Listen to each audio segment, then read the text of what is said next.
Hello virtual dreamers, Gregory here, and welcome to the Prologue, a weekly series of videos where I document my activities, track my stats, and complete quests, all for the sake of creating my dream virtual reality rig. The two active quests for this week were, how will I use physics in the real world, and 2 per week. So, how did things go? Let's go through the synopsis segment to find out.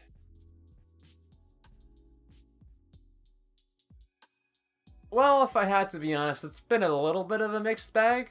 On the one end, having all the freedom has been very nice, and it's kind of nice to not have to dread every single Monday just because I'm going to have to deal with a wallop of school, working on the prologue, and doing a bunch of other stuff simultaneously. So it's just kind of nice to have the extra time to be able to rest. But having a bunch of time suddenly come back into your schedule isn't exactly the best way to get yourself back into a productive spirit. I've mainly just been playing around, if I'm gonna be honest here.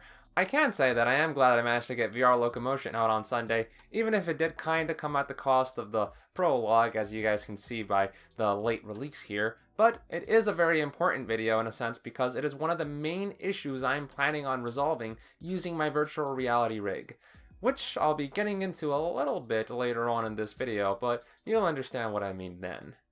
In regards to my quest 2 per week though, I meant to say it everyone, but I have finally failed at the quest. The change in my weight did not manage to surpass the 2-pound barrier required for this quest to be successful.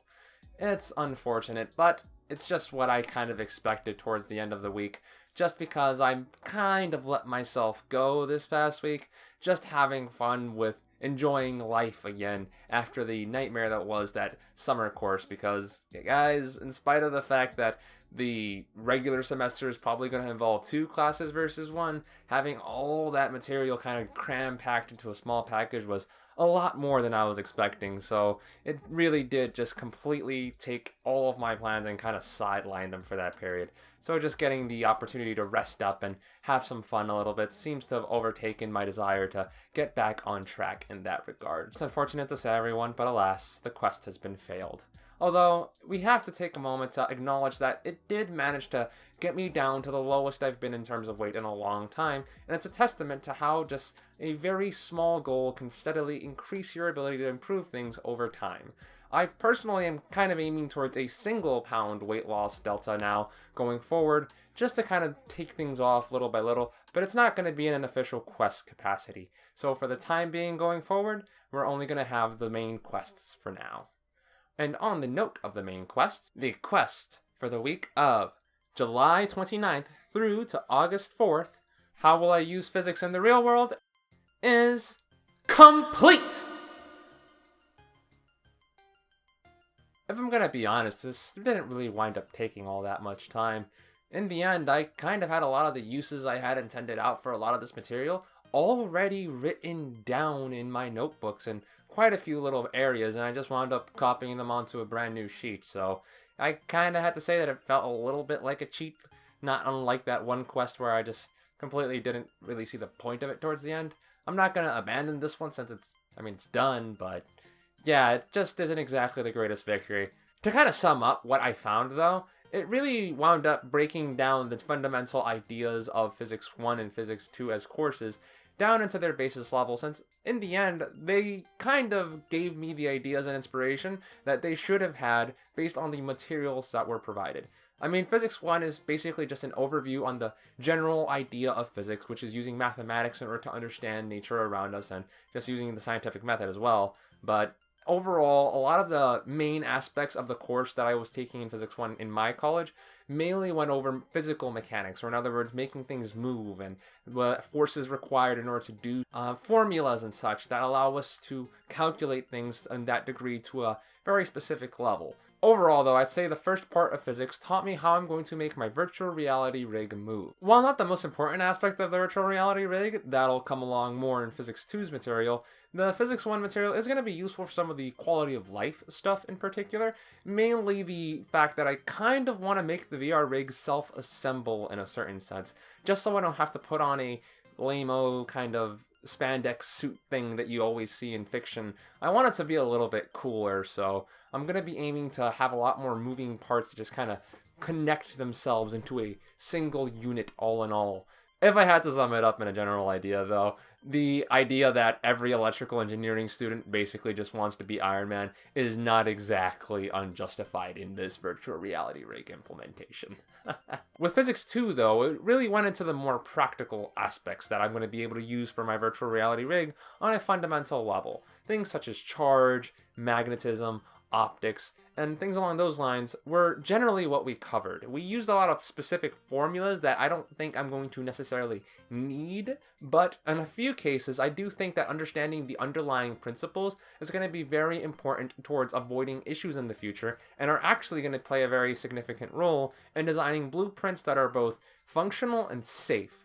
Because that is a very important thing to consider with electronics, guys. We are working with significant amount of voltage and energy, and if anything goes wrong, we can have fires, explosions, and other potential risks to my well-being. And I'm not exactly looking to die here, unlike Kayaba was with his systems, so let's just try to keep things, I guess you could say, reasonable to do in a home environment, since I don't exactly own the place that I live, so yeah, don't want to have any fires, and that course really is going to help me out in that sense.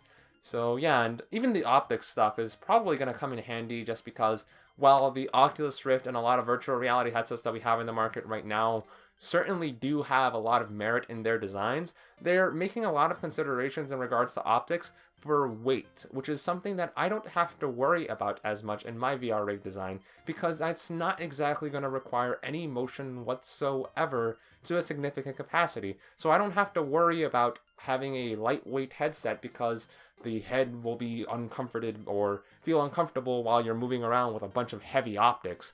So it's going to be very useful for me to have an understanding of optics so I can mess around with that and possibly increase my FOV in a later implementation. But it's not exactly the most important aspect, but it is something that I consider in the notes, so I wanted to tell you guys there.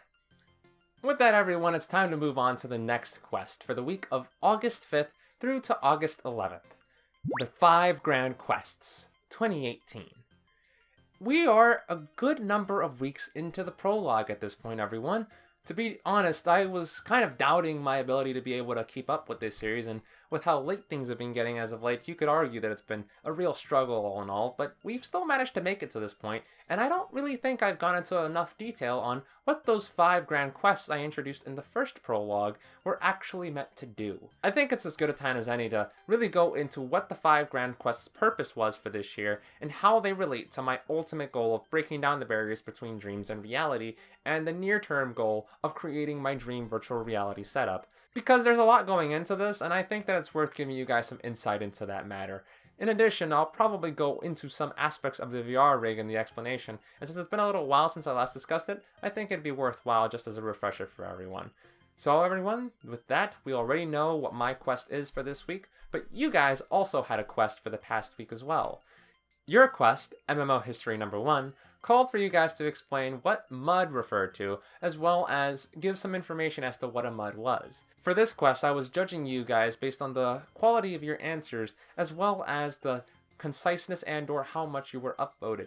Overall, my final decision was that Luix provided the best answer for this quest. The main thing that Luix did that differentiated them was providing an example game of the MUD genre. This managed to separate Luix from the rest, although I also need to provide shoutouts to the Foxfiend and Walmo for providing their own answers as well. Congratulations you two for your shoutouts, and thank you very much for your participation. You didn't get the grand prize this time, but you managed to get close, and you never know when you'll make it in another time. So keep an eye out, and thank you very much for your efforts. Now then, Luix, the character you selected for me to sketch this week was Todoroki from My Hero Academia, which was a very interesting choice for me just because I really like Todoroki as a character.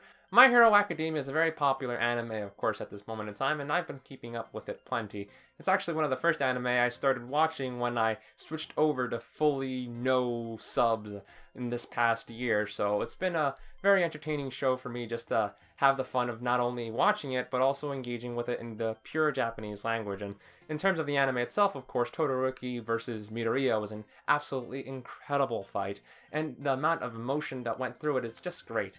In addition, since this is is just a face-only shot, Todoroki having the mark on his face as well as the interesting color scheme with his hair being white on one side and red on the other, made it a very interesting character to draw for just the face, so thank you very much for considering that if you did. But either way, I had a lot of fun with the drawing. Again, Luix, thank you very much for your selection. It's a pleasure having you in the main clear space again, and I hope to see you again in the future.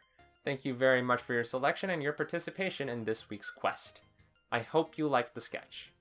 Well then everyone, that just about does it for that quest. It's time to move on to the quest for the week of August 5th through to August 11th, the Early Bird. As I mentioned previously, my quest for this week will be to create a video going over the 5 quests.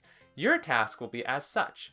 If I successfully manage to complete the quest and post the video, be the first to post, gets the worm first in the comments section. In the event that I don't manage to post the video successfully before Sunday, August 12th, Eastern Standard Time, your job will be to come back to this video and post the exact same message. The first person to post it will get the face sketch for next week. In addition, we will again have 4 other available slots for anybody who posts afterwards, so you can consider them the runner-up slots, which will receive their shoutouts. Well then everyone, that just about does it for this week. Good luck to you all, my fellow adventurers and dreamers. Till next time, this has been Gregory, logging out.